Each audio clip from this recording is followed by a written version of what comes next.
हाय दोस्तों, welcome back.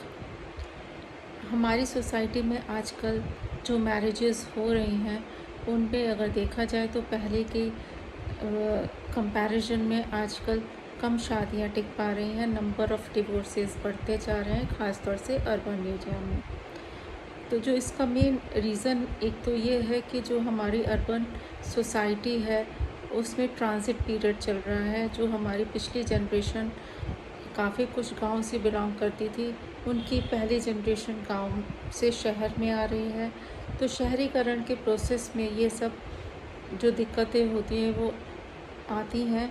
और साथ ही साथ जैसे जैसे लड़कियां भी जॉब करने लगी हैं, इंडिपेंडेंट होने लगी हैं, तो उन्हें भी ये लगता है कि परिवार के निर्णय लेने में उनकी भी सहमति होनी चाहिए, जो कि कुछ हद तक सही भी है। क्योंकि जब शादी होकर कोई भी लड़की अपने हस्बैंड के यहाँ जाती है तो उसको भी लगता है कि उसको सिर्फ काम करने के लिए ही नहीं कहना चाहिए।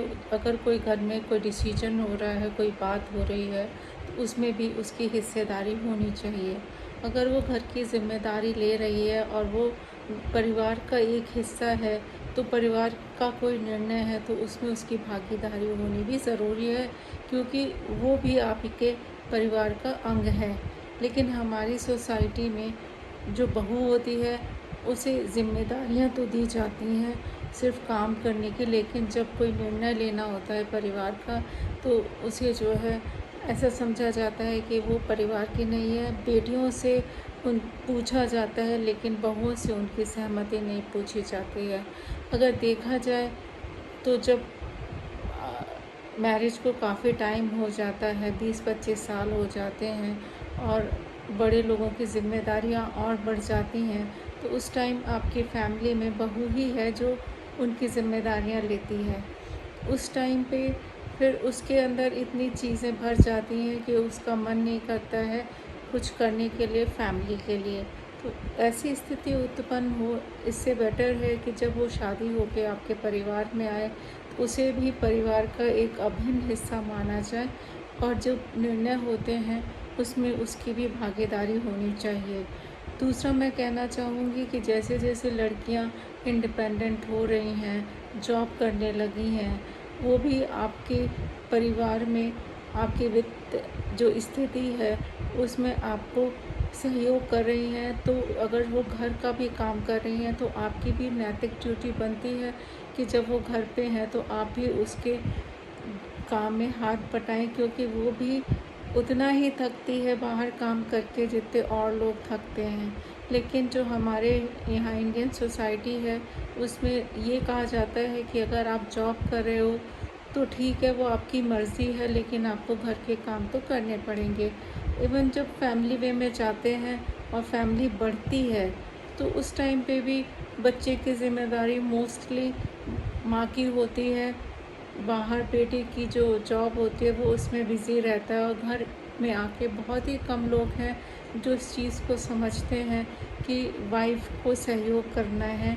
और जो फैमिली मेम्बर्स हैं उन्हें भी बोला जाए कि वो भी उसको सपोर्ट करें, क्योंकि वो अब आपका परिवार का हिस्सा है, वो आपको हेल्प कर रही है, आपकी फाइनेंशियल जो स्थिति है उसको सुदृढ़ बना रही है, तो आपको भी चाहिए आप उसकी मदद करें। आपको भी ऐसे ही समझना चाहिए कि अगर मेरा बेटा थक के आ रहा है तो बहू भी थक के आ रही है, उसे भी आराम चाहिए, उसे भी सपोर्ट चाहिए, तभी वो भी आपके घर को अपना घर समझ पाएगी।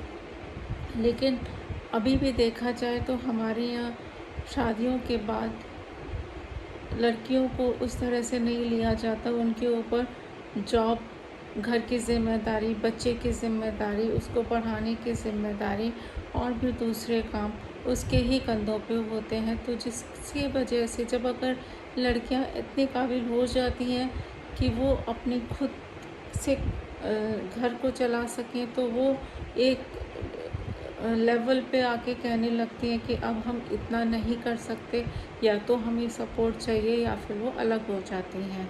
तीसरी बात ये है कि अभी भी हमारे जो शादियां हैं उसमें एक अंडरस्टैंडिंग नहीं है। जो हस्बैंड और वाइफ होते हैं, जो लड़का लड़की होते हैं, इवन जो लव मैरिजेस भी होती हैं, तो वो पहले जब उनके पास टाइम होता है वो एक दूसरे के साथ ही टाइम स्पेंड करते हैं, वो एक दूसरे की फैमिली मेम्बर्स के साथ नहीं टाइम स्पेंड करते हैं, एक दूसरे की फैमिली के बारे में ज़्यादा नहीं जान पाते हैं। तो उसकी वजह से जब शादी के बाद जब एडजस्टमेंट की बारी आती है तो वो लोग एडजस्ट नहीं कर पाते हैं, और वो जो अंडरस्टैंडिंग होनी चाहिए वो नहीं बन पाती, और कई बार उस वजह से भी डिवोर्स हो जाते हैं।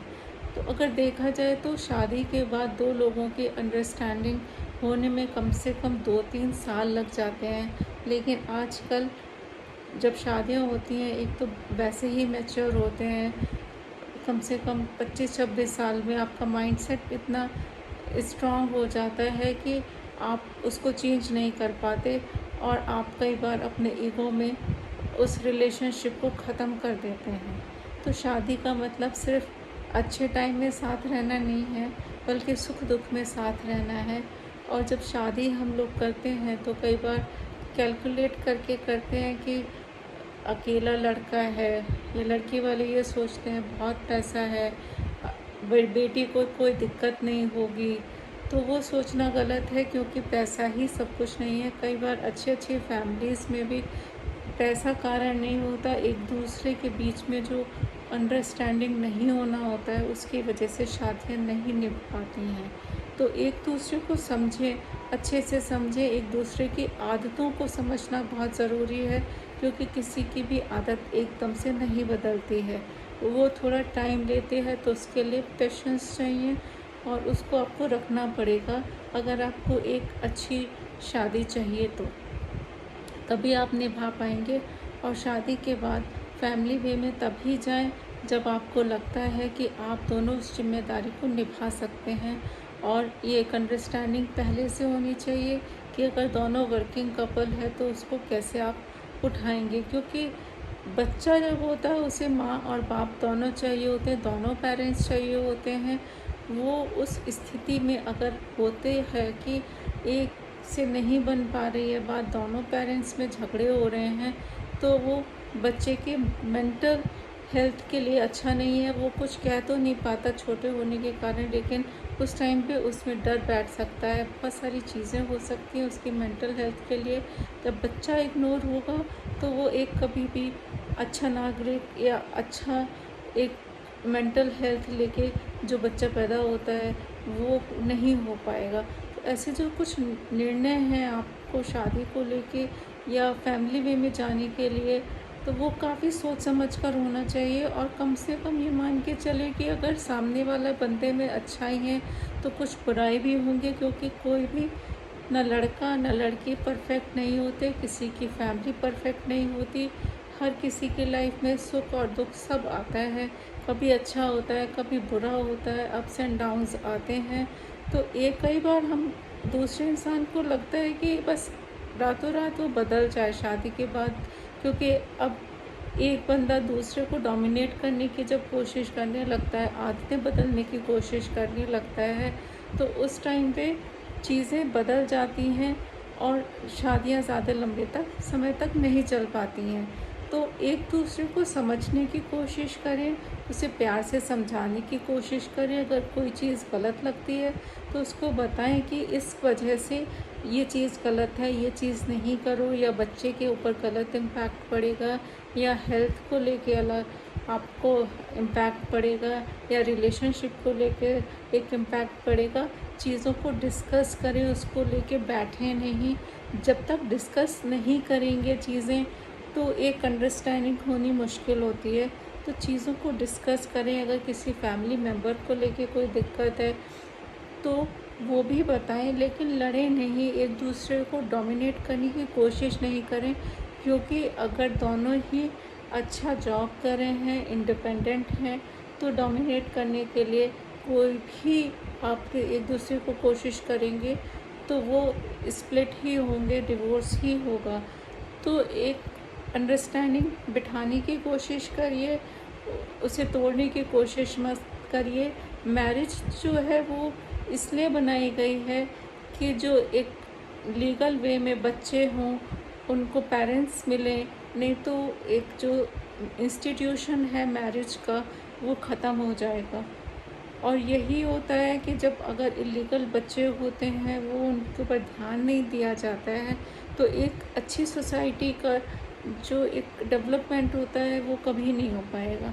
एक अच्छी सोसाइटी के लिए आपको चाहिए कि एक अच्छी मैरिज हो, उसमें जो बच्चे हैं वो भी अच्छे हों, तभी एक प्रोग्रेसिव सोसाइटी बन पाएगी। तो इसीलिए मैरिज बनाई गई है, नहीं तो मैरिज की कोई आवश्यकता नहीं है, क्योंकि मैरिज का पर्पज़ ही ये है कि एक फैमिली हो, उसमें बच्चे हों, बच्चे भी अच्छे रहें, उनके जो एक केयर करने वाले पेरेंट्स होने चाहिए। नहीं तो अनाथ बच्चे होंगे, बच्चों की अच्छी अपब्रिंगिंग नहीं हो पाएगी, नंबर ऑफ़ डिवोर्सेस बढ़ते जाएंगे और धीरे धीरे जो मैरिज का जो इंस्टीट्यूशन है वो ख़त्म होता चला जाएगा, जो कि होने लगा है। तो जब मैरिज करें तो अच्छे से सोच समझ के करें, एक अच्छी अंडरस्टैंडिंग के साथ करें, पहले से ही सोच समझ के कि ऐसा हो जाएगा, हम तो ऐसे हैं, इस तरह से नहीं चलें। सिचुएशन जो भी आती है, उस सिचुएशन में जो भी बेस्ट है उसके अकॉर्डिंग डिसीजन लें, और सिर्फ ये मान के चलें कि लाइफ में अप्स एंड डाउन्स सब होंगे। तो अगर आप ये सब मान के चलेंगे तो एक सक्सेसफुल मैरिज बन पाएगी, अदरवाइज़ मुश्किल है एक सक्सेसफुल मैरिज का होना। Thank you.